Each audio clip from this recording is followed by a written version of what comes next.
What's up, Patreons? What's up? A lot of y'all don't know that Martin Lawrence did a lot for Tupac. He did a lot for Pac. And people just didn't understand what all he did for him. Back in the day, like that was his guy, like when they was on the East Coast and they did the whole show with Above the Rim and everything. Martin Lawrence was there, they were neck and neck. Those were boys. That's what they did. They hung out. They kicked it at parties. Arnell Simpson, they was in Cali, and he was out there doing Thin Line. And Pac was like, yo, man, I love that fucking movie, man. You and Will Smith. He's like, man, y'all made Will Smith look like a gangster. Man, that Bad Boys, man, that's what I'm talking about. Like, I want to do shit like that. I want to do that shit with y'all. Like, he was like, man, y'all should make a sequel to that shit. And he was like, man, yeah, man, we in talks, but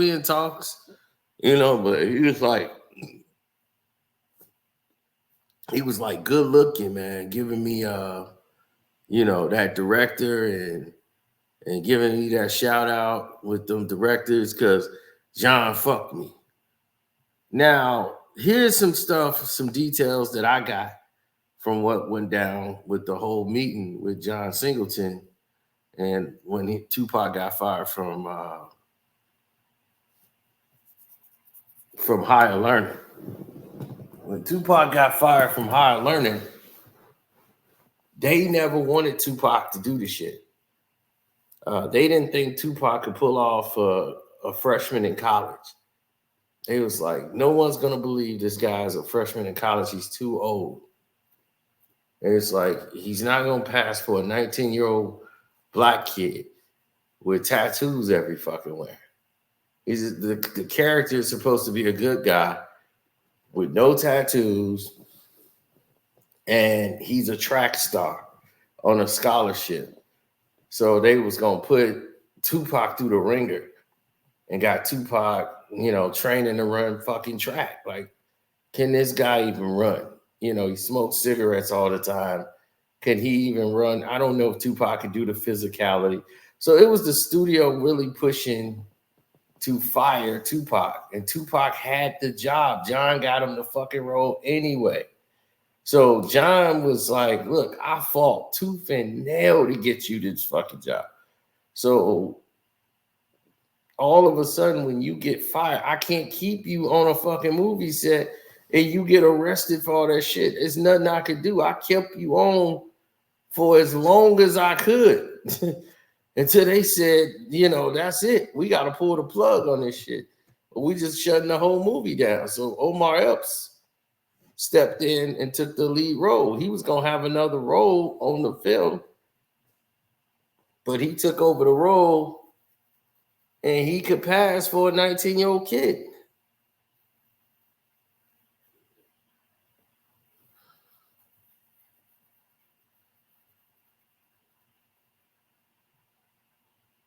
And Tara Banks, she started fucking, John Singleton so she can get a movie role, So, but Martin Lawrence helped him when he went to jail and shit. So when he went to jail, Martin Lawrence was the one that helped him out.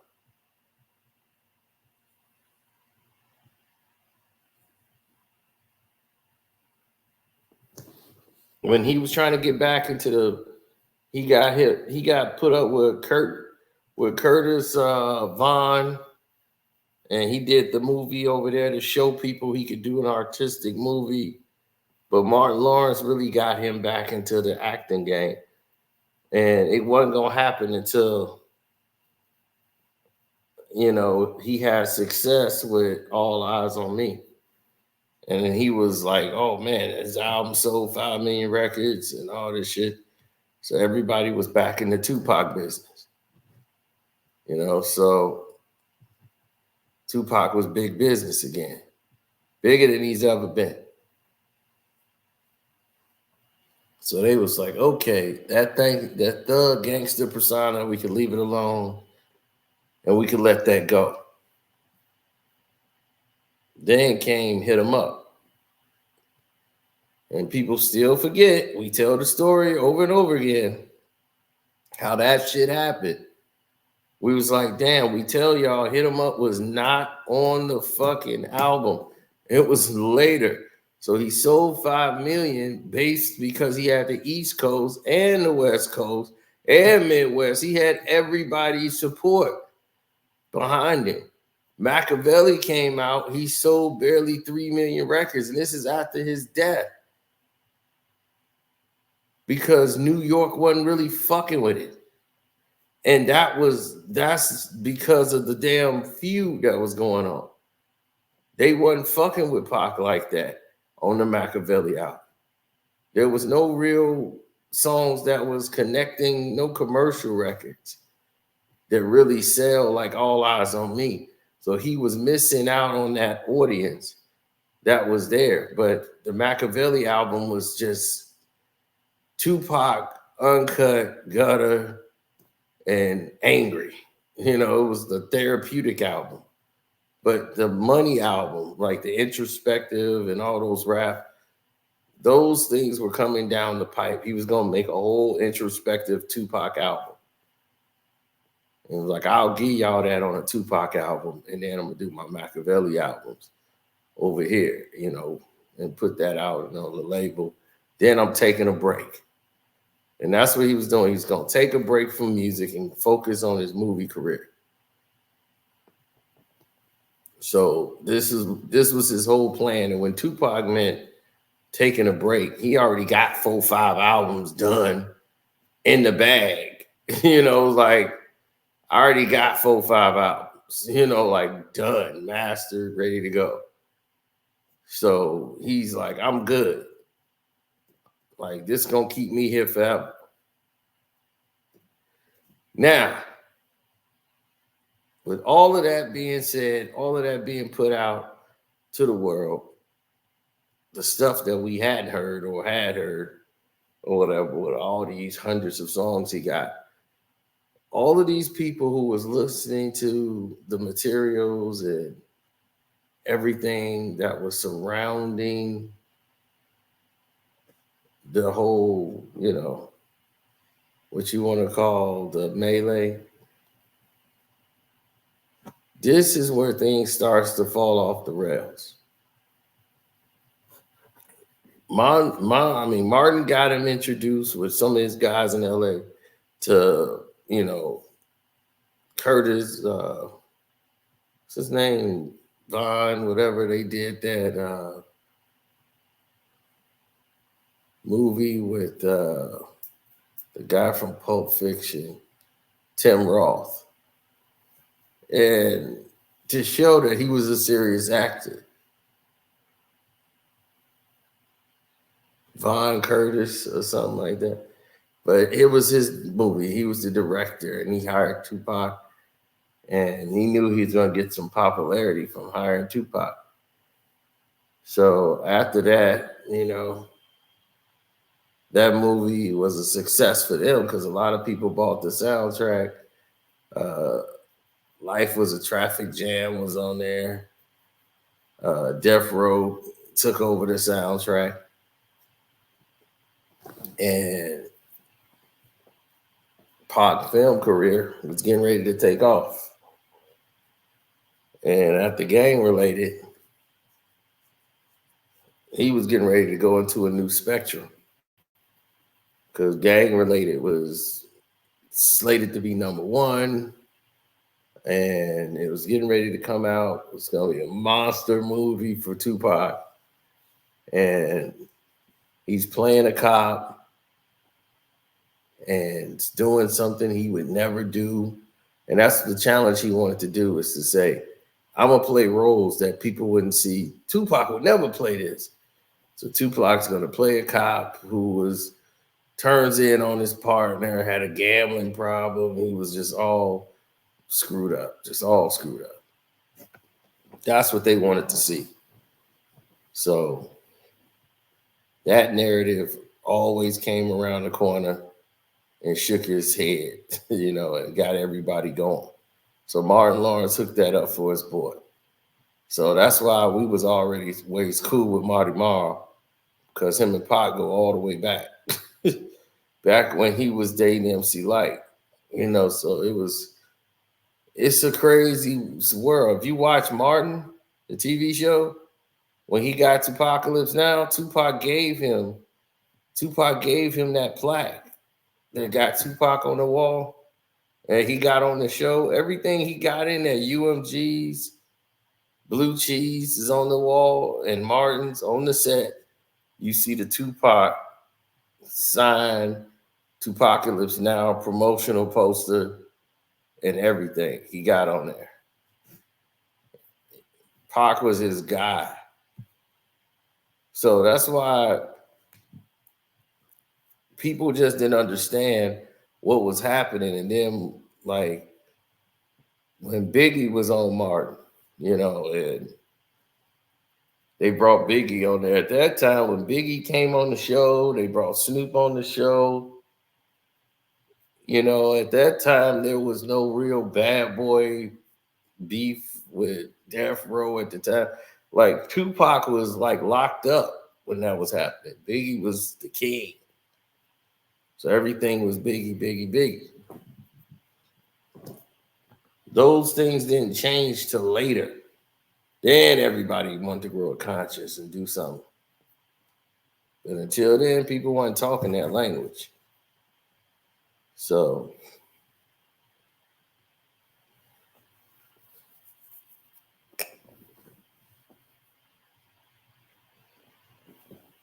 that's what happened. Now,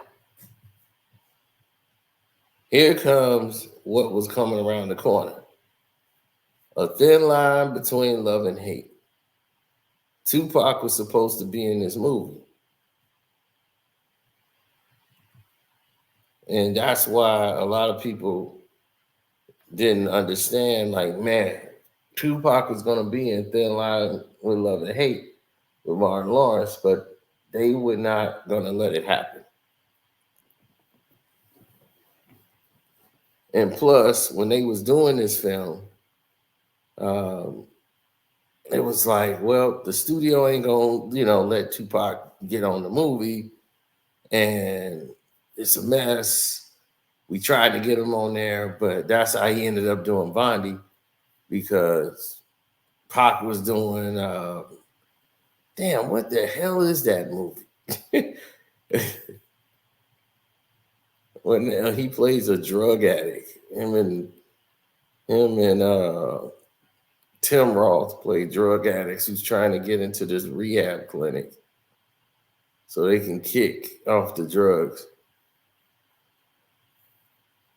And they play musicians in a band who want to kick.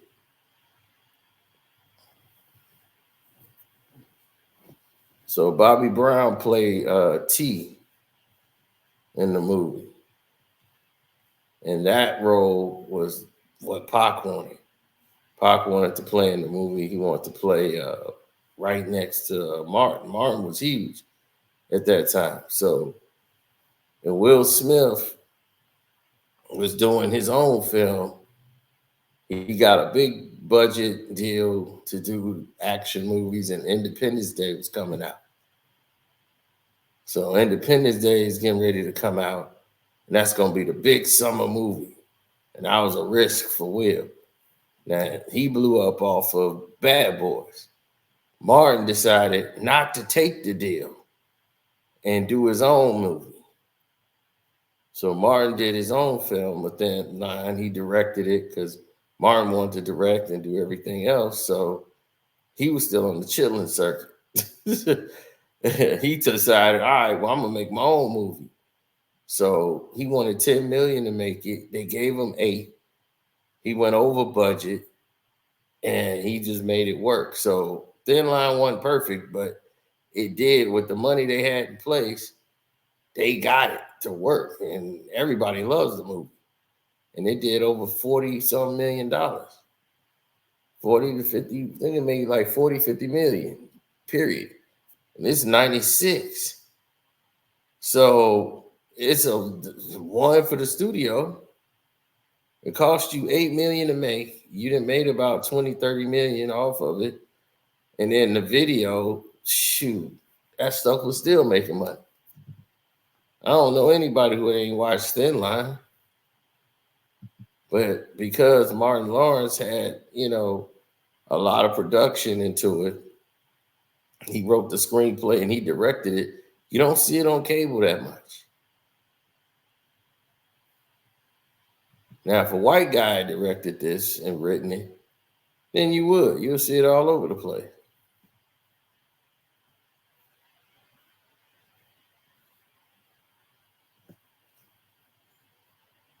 But he hooked Tupac up. He couldn't get him in Thin Line. But he hooked him up and got him really rolling, got him with the right people, and did what John Singleton couldn't do. When Pac was like, just give me a chance, John. I'm telling you, I'm not gonna get fired from the movie. Just give me a chance. I'm not the guy I used to be. I've matured. I'm not gonna do that. I'll get you the movie and all of that. But John didn't want to take a risk.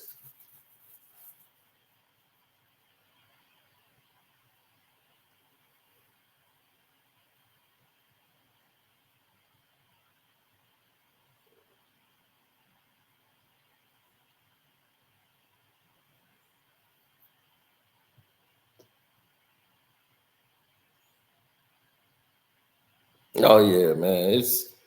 I think about the Tupac, and this is what I mean, man. When we lose our black superstars and our talent in our world, we think of all the stuff we missed out on that we would have had. It's like, man, that person is gone early for nothing.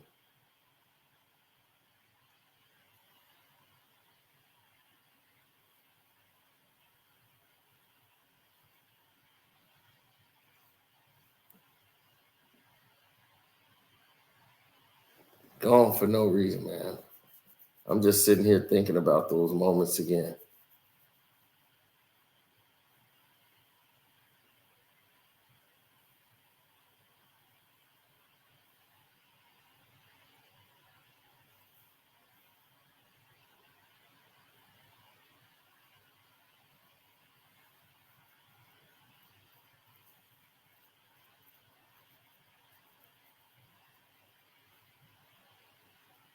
Oh man. Now, when you start seeing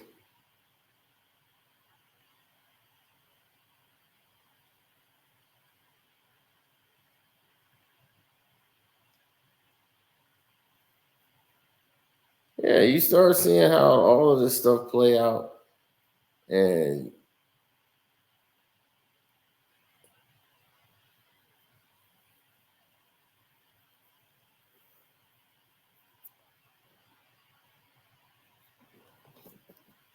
well,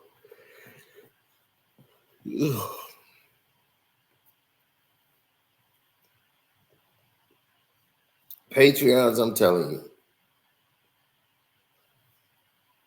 Martin was his friend more than Will. Will wasn't his friend at all. Martin was his friend, and Martin and Will really didn't hang out that much. That's why it took so long before you saw Bad Boys 2. Because you weren't going to see Bad Boys 2.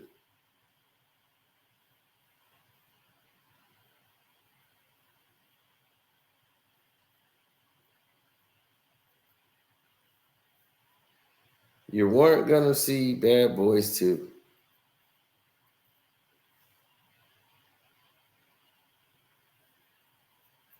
Bad Boys 2 was a movie that was supposed to be made, and it wasn't made. Michael Bay was supposed to do a sequel, And it took so long for it to come out because Will Smith was not willing to do the damn movie because he was too big budget.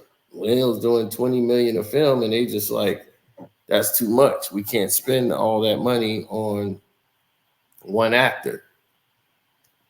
So when they come around for Bad Boys 2, it's like, come on, man, seriously? 8 years later, Bad Boys 2 come out.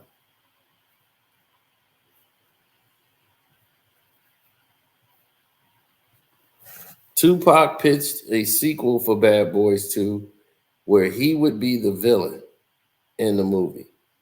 That he was going to play the villain from going up there when him and Martin Lawrence is like, and he's like, I even got an idea for the script. I'll be the villain in the movie. And he was like, I'm gonna be doing this and this and this and this. And this. Like he loved Bad Boy so much, the first one, that's the first time black people was ever to do that. And that's why he was reminding them. He's like, that's the first time ever they would ever let niggas do some shit like that. He's like, no niggas, we never had two nigga cops. We ain't got two niggas out here being FBI agents or police. It's always black cop, white cop. Black cop, white cop. And the white guy's the boss. And his sidekick is the black guy. And he's going to do all the dirty athletic shit while the white guy get the girl and the money and all the praise. And he's like, Lethal Weapon, all that shit. Like, he was pointing all that shit out.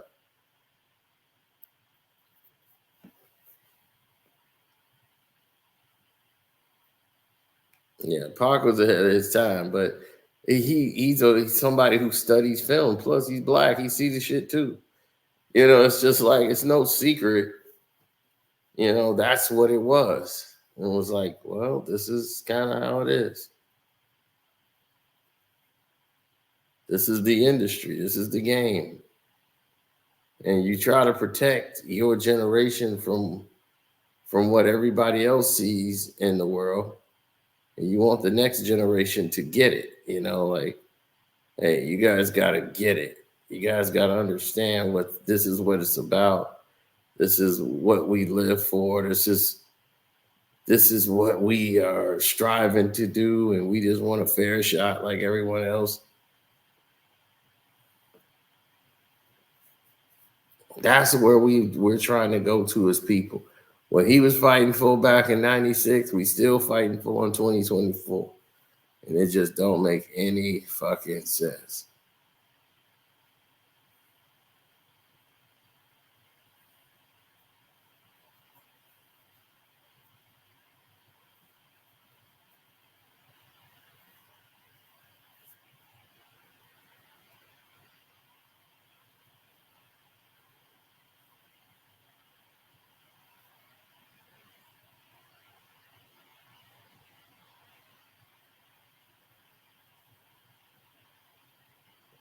Well, you have to understand that when you come up in this game, when you come up doing all of these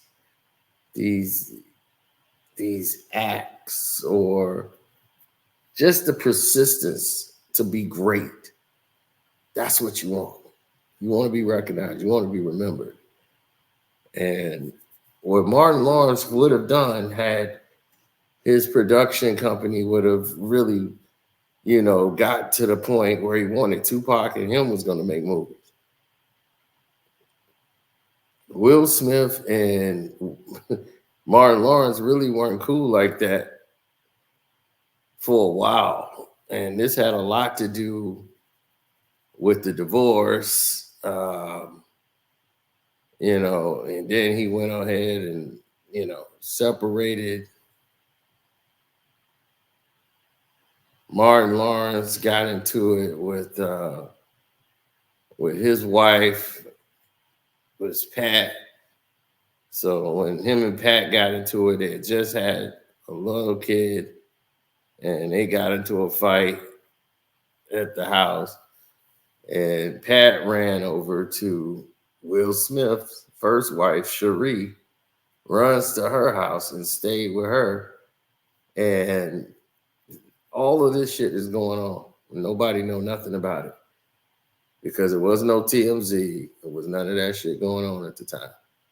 So Pat's daughter that he got with, before she went and left him and got with Emmitt Smith, she was with Martin, and all this shit went down, and Martin got pissed. They had a big fight in the house, and that was it. That was a wrap. He went all the way over to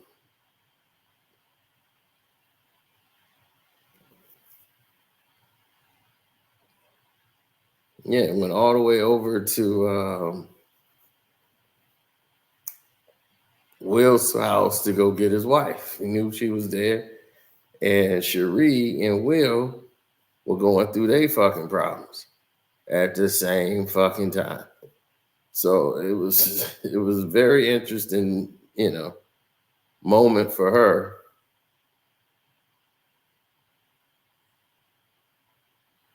She finds out that Will is, bisexual, and she didn't know that. And Will blamed the fucking movie that he was making, 6 Degrees of Separation, when she came home and she found Will with a fucking dude.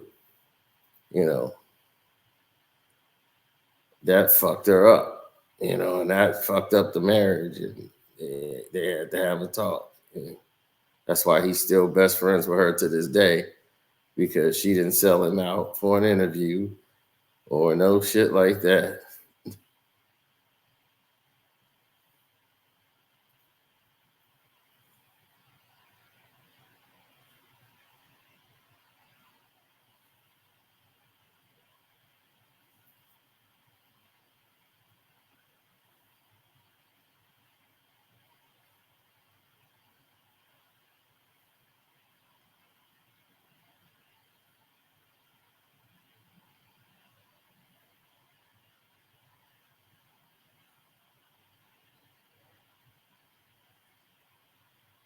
Well, it's just so many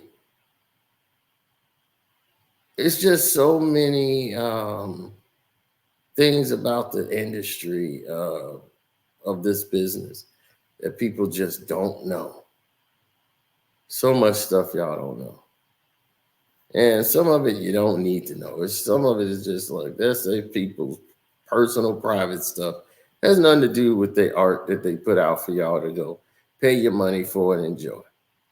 So if you really got a conscience or whatever is really eating you up, then yeah, you can go ahead and say what you got to say. But other than that, nobody cares. You know what I mean? Nobody really cares. So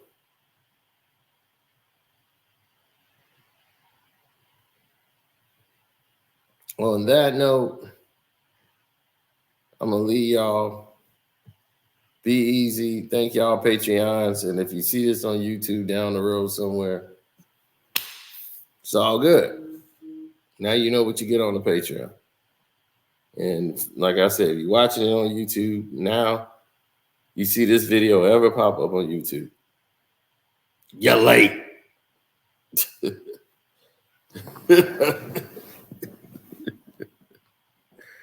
You're late. You're late. Should have been on the Patreon. And that's